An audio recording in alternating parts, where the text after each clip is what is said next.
તો આ સાથે જ વાત કરવામાં આવે અમદાવાદના દેત્રુજ તાલુકાના રાજપુરા ગામની, તો ત્યાં ધાર્મિક પ્રસંગમાં ભોજન લીધા બાદ ફૂડ પોઈઝનિંગની ઘટના સામે આવી છે।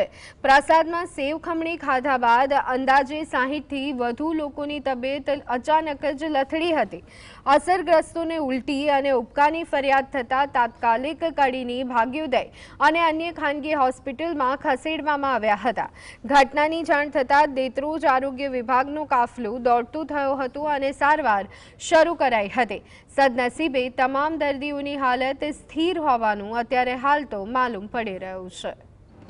તો અત્યારના હાલના મહત્વપૂર્ણ સમાચાર અમદાવાદના દેત્રુજના રાજપુરા ગામે ફૂડ પોઈઝનિંગની ઘટના।